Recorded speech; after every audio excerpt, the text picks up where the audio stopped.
Independently releasing her debut CD in 2004, Carmen Rodgers has become one of the bright stars of the indie soul movement. Once a background vocalist for soul singer Ndambi, Carmen is now out front and becoming an indie music star.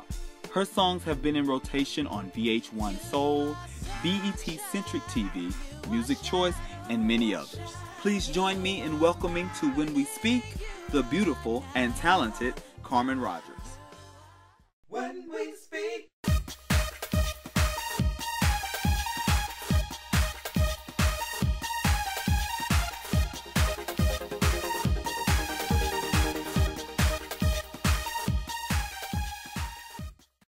Carmen Rodgers, how you doing? I'm good, Jermaine. Thank you for having me. You're welcome. Look, I heard you just moved to Atlanta. Is that right? You know what? I've been here just over a year.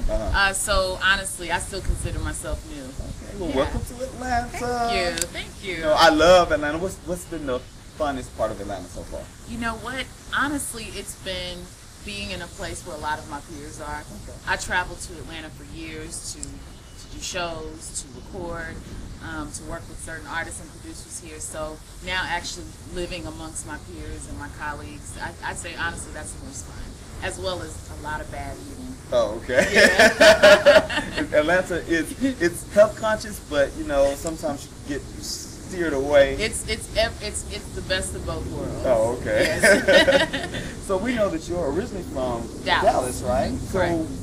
So how did you get started in the music industry? Well, I've done music my entire life. Funny thing, I had a girls group in high school. Oh, really? We went through a number of name changes, and we thought we were going to be the next big thing. And I went off to school and really started again a little bit later. I started singing background for Ndambi and touring with her. And then I just determined it was something I really wanted to do. I wanted to be a solo artist and really pursue it and kind of create my own. And so a few years ago, or now a number of years ago, I actually went aggressively at it and then released my first album in 2004. Okay. So where does the whole root or foundation of Carmen Rodgers begin when it comes to your music, like the sound and where it comes from? You know, it's really a hodgepodge of things. It comes from growing up in the South, growing up in the church, so there's always some church influences. But honestly, because I always had a very interesting musical palette, I guess you could say, as far as interest, I love folk music, I love pop music, I love rock music, so I ended up just loving all music. So although my music is soul music, I still consider it soul music. I think lyrically and even still melodically, I am influenced by other genres. Okay. Yeah. So I listen, a lot of times on my show, my motto is that death and life in the power of the tongue. Okay. And I believe strongly in words, and I listen to a lot of what people say. Yes. And when you said melodically, I was like, ooh, that sounds so nice. Because, you know, we don't use it that often. No, you we know, don't. Melodically.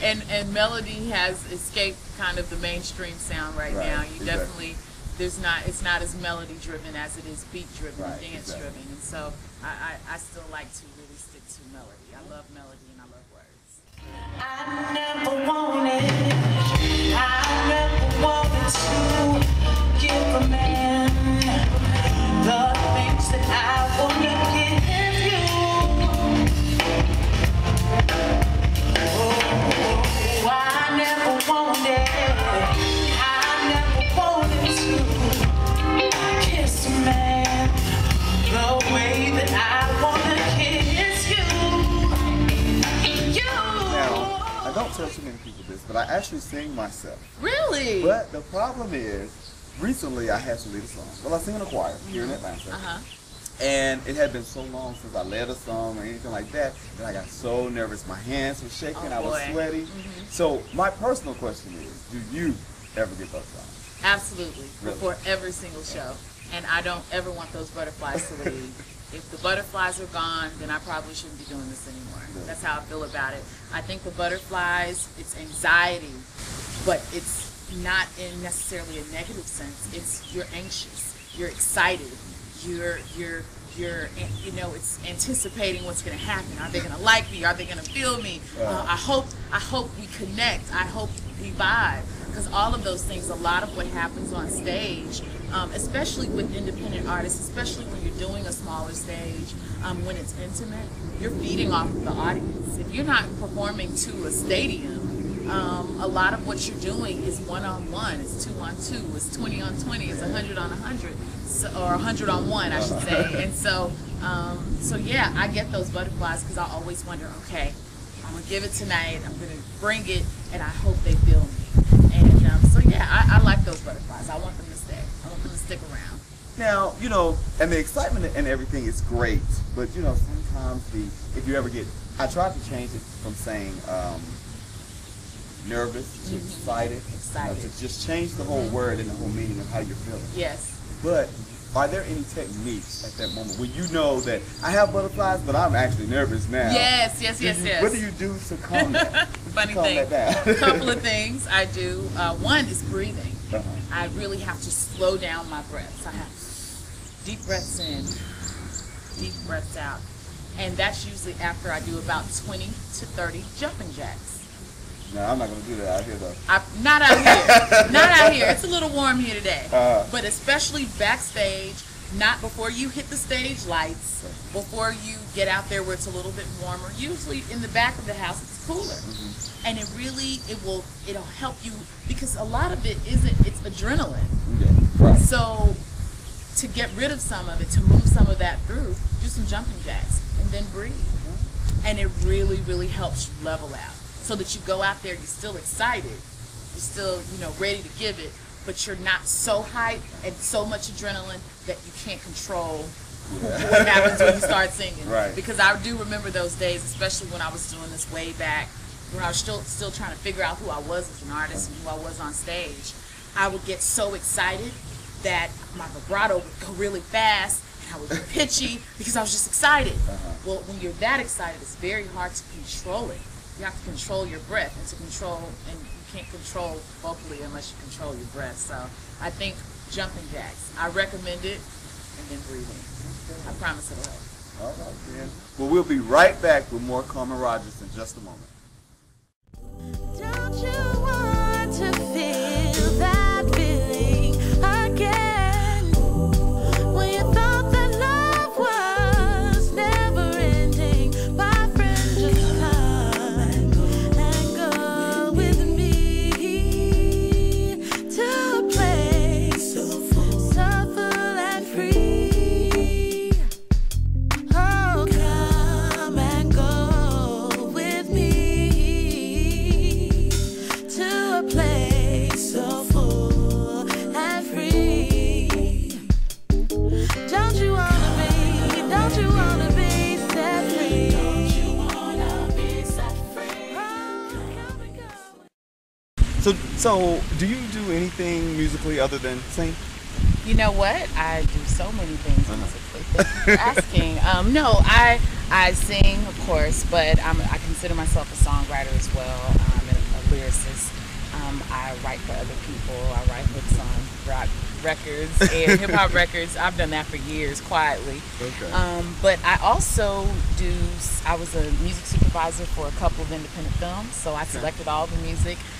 One of my favorites was for an independent film called Tracy Townsend, and I was able to put, you know, besides myself, PJ Morton, Frank McComb, Cy Smith, some of my favorite artists on the soundtrack. And I do some licensing as well. So I've done jingles for, you know, a couple of very big retail, you know, fast food organizations. Really, I just try to keep it moving musically. Anything I can do creatively, I try to do it. Wow. So Yeah. you're multifaceted. Multifaceted. Thank you. Yes. So I know that you write for other artists, and you have written for other artists, and you write your own songs. But have you, do you collaborate with other artists when it comes to your songs, or do you write them all yourself? Absolutely. I love collaborating with other artists. My motto is, if it's a good song, it doesn't matter who wrote it.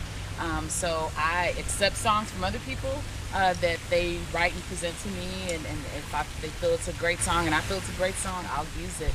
I collaborate with other artists. Claudia Melton, who's a wonderful singer-songwriter from Dallas, Texas, co-wrote a few songs with me between The Bittersweet, my current EP, and Intermission, which is the upcoming record, as well as being artists. Unfortunately, he passed last year, but he did co-wrote a song with myself and Claudia. Also an artist out of the Bay Area, Salakita. She's a singer-songwriter. She's based here now. We co-wrote a song together. So yeah, I love collaborating, feeding, and getting, and just from their creativity, sitting down and seeing what we can come up with.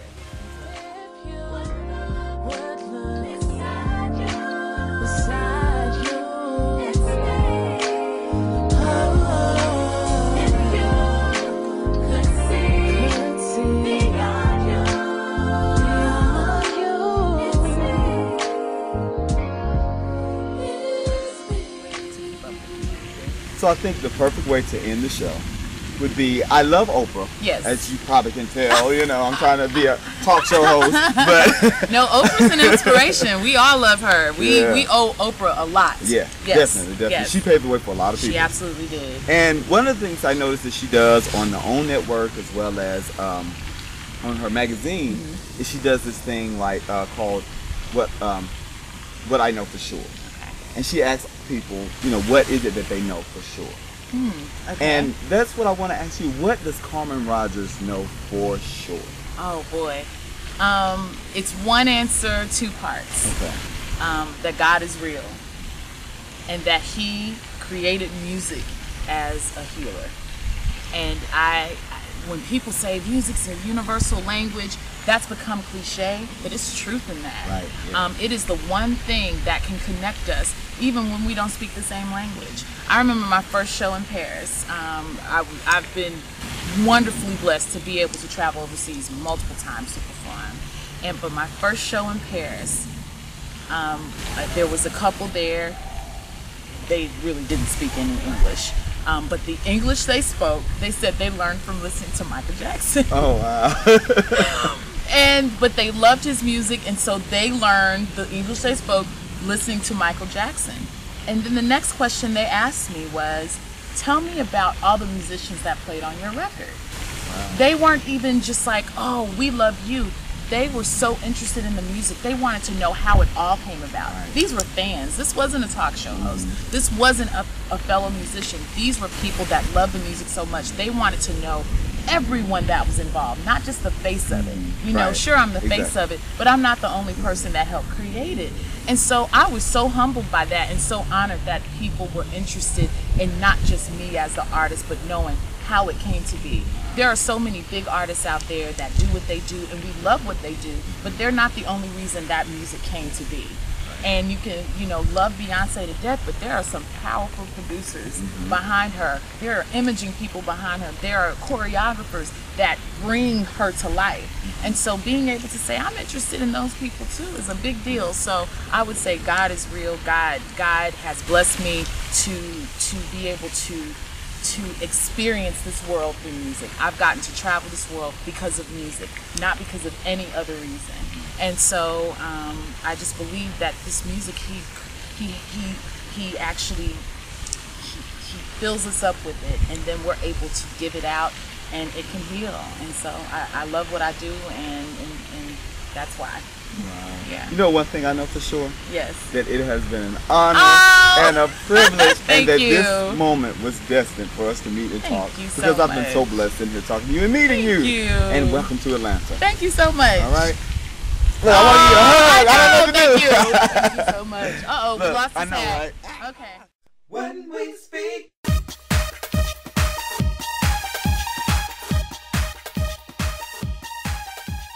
Hey everybody, this is Jermaine Sain. What I need you to do is, at the bottom of your screen, there's a like button, or there may be a thumbs up button. I need you to hit that button.